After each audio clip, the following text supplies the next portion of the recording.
voltamos. São 9 horas e 59 minutos, quase 10 da manhã.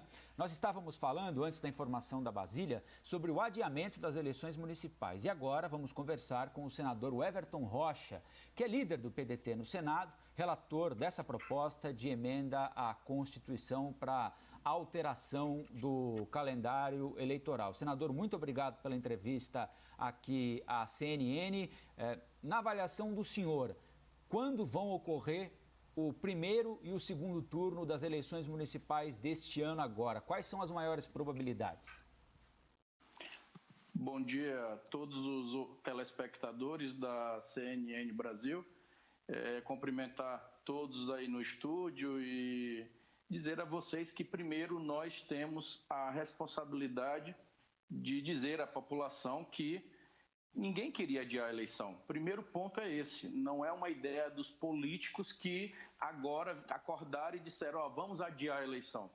O Tribunal Superior Eleitoral, ele ouviu especialistas da saúde, infectologistas, o mundo da ciência e convencido, junto com o presidente da Câmara e do Senado, de que não tem como realizar a eleição ou não é prudente realizar a eleição no 4 de outubro, foi se pedido para que se discutisse uma data entre novembro e dezembro. Então, a tarefa que me foi dada foi para discutir e dar uma proposta de um possível adiamento, e é esse que eu apresentei. 15 de novembro, primeiro turno, e 29 de novembro no segundo turno, e já pontuando o que o Igor falou agora há pouco. Se até mais tarde eu perceber que isso pode ser fruto de um acordo com os líderes da Câmara, a questão do segundo turno, não temos problema nenhum em construir essa data do 6 de dezembro. O importante é que se dialogue. Bom, então trazendo esta data, essa possibilidade entre 15 e 29 de novembro, imagina-se então que a própria pandemia já teria baixado a poeira um pouco aqui no Brasil, até porque a gente sabe que não basta apenas a data da eleição, né? O período pré-eleição é muito importante para a população, que é o momento em que ela pode discutir, fiscalizar, relembrar o que o prefeito fez e o que o prefeito não fez. Então eu pergunto ao senhor, existe alguma chance de isso ir mais adiante, de passar para o ano que vem, ou não é uma realidade? E mais, por que já não pensar em que seja mais para frente? Primeiro é importante a população e todos lembrarem de um detalhe importante. Por que nós temos que resolver esta semana essa situação? Votando sim ou não? A partir da semana que vem, nós começamos a chegar nos prazos que são chamados prazos vedados. Por exemplo, um apresentador de TV ou de rádio que queira ser candidato, ele vai precisar sair do seu programa para se afastar para poder ser candidato a partir de 4 de julho. O funcionário público do segundo, terceiro escalão também precisa se descompatibilizar a partir do dia 4. No atual calendário, a partir do dia 20 de julho, já teríamos as convenções até 5 de agosto.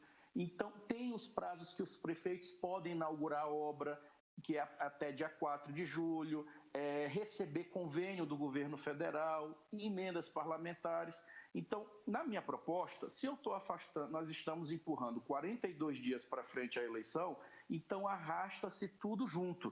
Ou seja, esses prazos que iriam vencer dia 4 de julho, irão vencer apenas 15 de agosto. Então, até lá, os prefeitos vão continuar recebendo convênios, inaugurando obras, trabalhando normal, e também os servidores e os trabalhadores vão continuar nos seus espaços.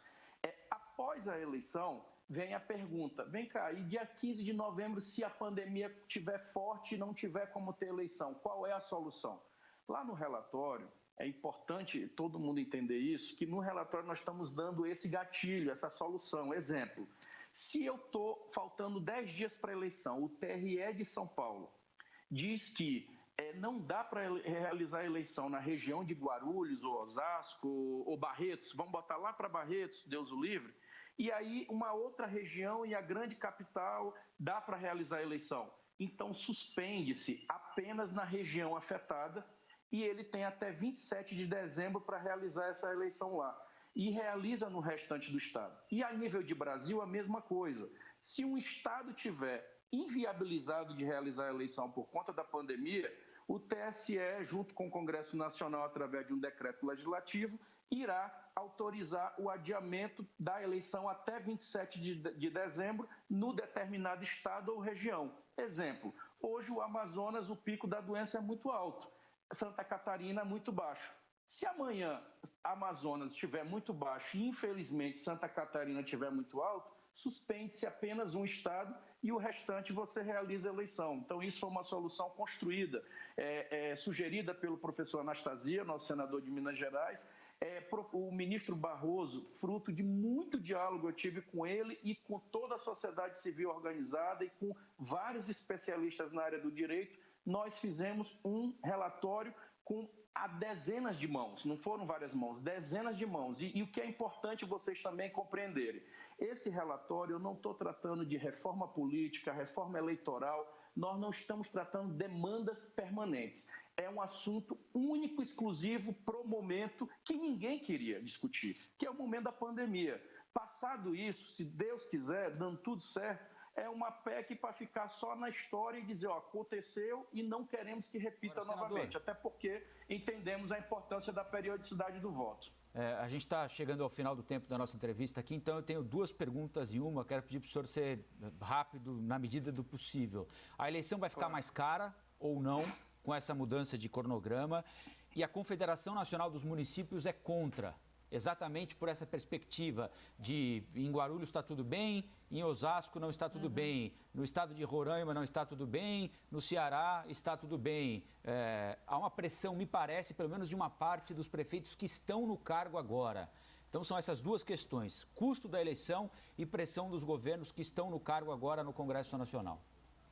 O custo da eleição é o mesmo, porque vai só apenas arrastar para frente os prazos, então continua o mesmo. E a demanda da Confederação Nacional dos Municípios a gente respeita. Eu sou um senador municipalista e assim como eles têm essa preocupação de ser mais caro, quem não é prefeito também está chateado porque queria que ficasse o prazo vedado, dizendo que eles vão ter mais tempo para trabalhar, mais tempo para inaugurar a obra, mais tempo para fazer convênio e, naturalmente, mais tempo para se fortalecer. Então, na verdade, são sempre pontos de vista que eu repito. Todos, no final, queriam realizar a eleição dia 4 de outubro. Como o ministro Barroso, o TSE, ouvindo os especialistas da área, disseram não dá para fazer eleição, então, quem sou eu? Nós recebemos uma tarefa e eu estou apenas executando. Senador Everton Rocha, muito obrigado pela entrevista aqui para a CNN. Até uma próxima, hein? Parabéns pelo sucesso que a CNN chegou com força no Brasil. Muito obrigado. Obrigada. Bom dia para o senhor.